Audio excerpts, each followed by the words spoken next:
Wake up! Listen to the voice in the wilderness. Hear the celestial harmonies.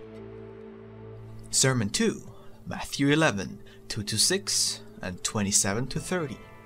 Now when John had heard in the prison the works of Christ, he sent 2 of his disciples, and said unto him, Art thou he that should come, or do we look for another? Jesus answered and said unto them, Go and show John again those things which ye do hear and see. The blind receive their sight, and the lame walk, the lepers are cleansed, and the deaf hear. The dead are raised up, and the poor have the gospel preached to them. And blessed is he, whosoever shall not be offended in me. All things are delivered unto me of my Father, and no man knoweth the Son, but the Father. Neither knoweth any man the Father, save the Son, and he to whomsoever the Son will reveal him. Come unto me, all ye that labor and are heavy laden, and will give you rest. Take my yoke upon you, and learn of me, for I am meek and lowly in heart, and ye shall find rest unto your souls. For my yoke is easy, and my burden is light. When John was in prison, he sent some of his disciples to me, to ask whether I was the promised Messiah, who was to liberate the people from oppression, and raise them to that spiritual dignity for which they had actually been created, or whether he had to wait for another. This question, whether I am actually the one about whom the prophets had spoken, has again arisen in the minds of those who lack a clear understanding. They slightly suspect a future spiritual state, by which the old traditional religious customs will be partly abolished and partly reduced to their proper measure. That is why they too are sending their disciples, that they may ask, Art thou he that should come, or do we look for another? These disciples, or adherents of the actual true religious teaching, are still prejudiced by the religious principles impressed upon them since their childhood, which sometimes misrepresent my teaching and, together with the ceremonies, have always been confusing for the believer. These men or disciples, who are the leaders of religious movements, are not yet free from prejudices. They are asking me within their hearts, are we doing the right thing or not? And I, who am now through my servants presenting the teaching, as I once did, and keep on explaining it, say to them, Look at what I am doing. See how my children understand the love of God and their neighbor. See the miracles that willpower works in some individuals, not like ones through my own hand, but in a way that in many cases will confound your scholars and physicians. At that time I said, You are like children. You have piped, and your playmates did not want to dance. You have mourned, and they did not want to lament.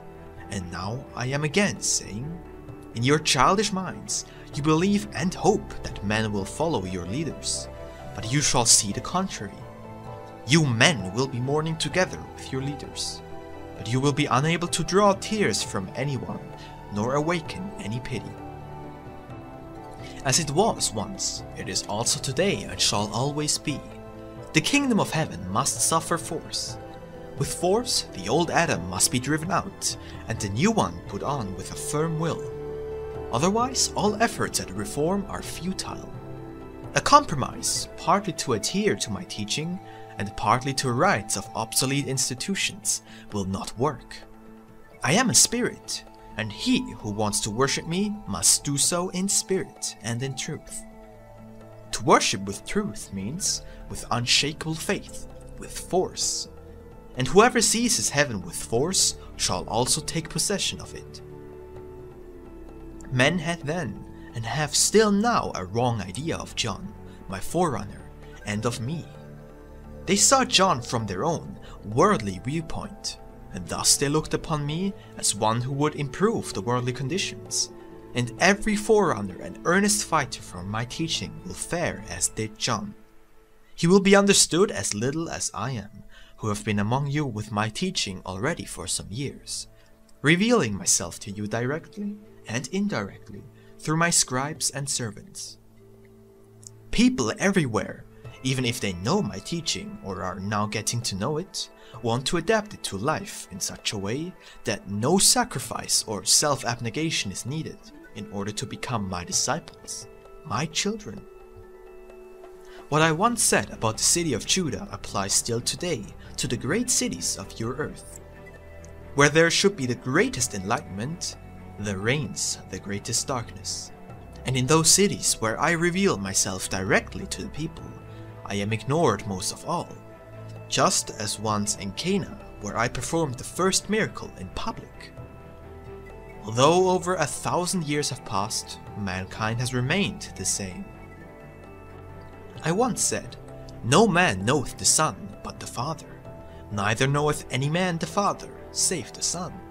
And I regret to have to say also now, only the divine love in its highest sense knows me, the love that is active in unison with wisdom. Men want to find me, but do not know how to seek.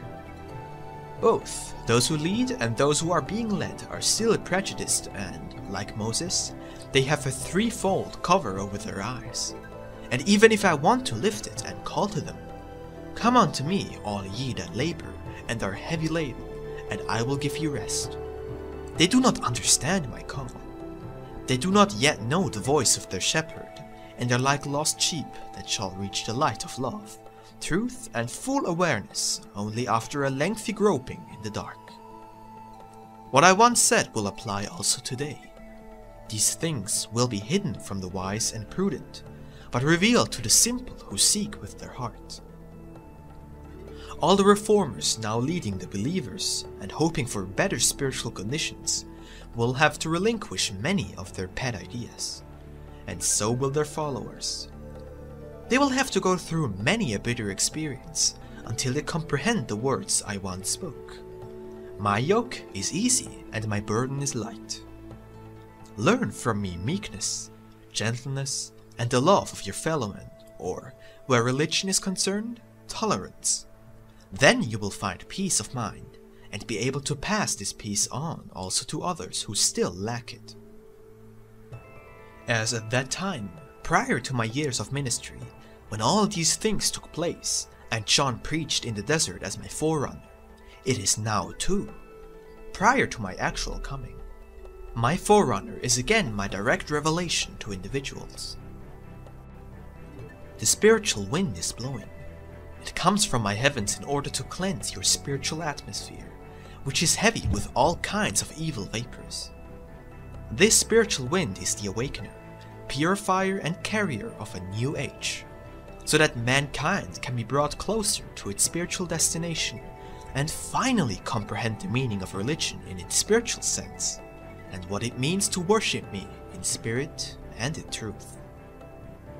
Men are still sticking to ceremonies and rites, a sign that they are still very material, that they desire and understand only that which is material. Only when they will be spiritually educated and recognize that I, as a spirit, do not need material expedients in order to be understood by them, when they will realize what spirit and spiritual education actually mean, only then will they also realize how far they have strayed from the right path. They were responsible for my words that only I, as the Son, knew the Father and He me. Although I once personally taught on earth how this knowledge could also be given to you humans, all of whom carry a spark of my divine self in your hearts, which keeps urging you towards becoming one with me. All the now following explanations of the Gospels for each Sunday of the ecclesiastical year will show you how mankind's spiritual education advances in stages and how you yourselves, carried by the spiritual current, have already for quite some time been walking towards the road of enlightenment in order to become that for which I have created, educated, and destined you. Awake, my children! Do not close your ears to the voice crying in the wilderness. Do the dictations which I am giving you in such abundance.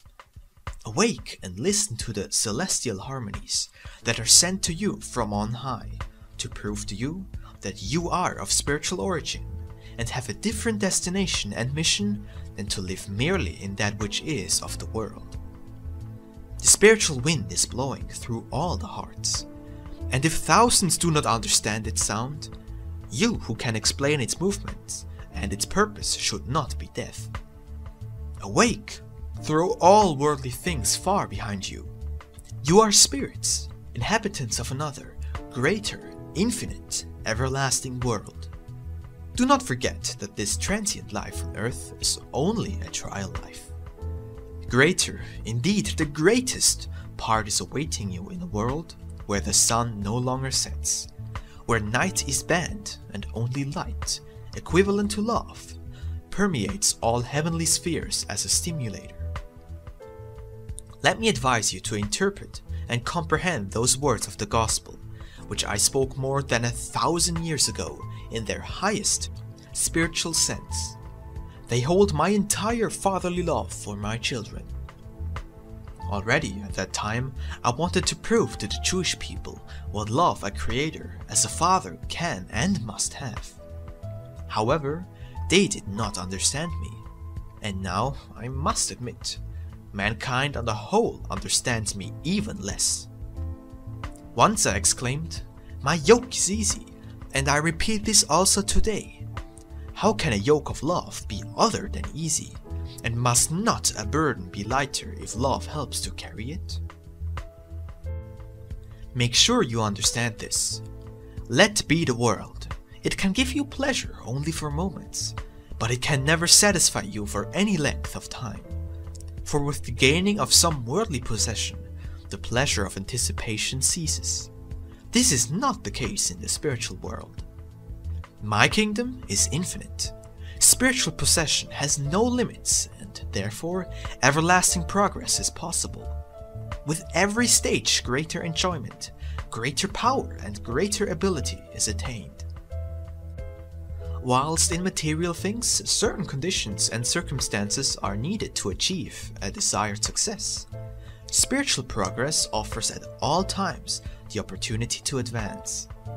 Whilst in worldly things, we are mainly dependent on others, in the spiritual, your own innermost being is the greatest storehouse, where all the treasures of an infinite world of the spirit are lying concealed.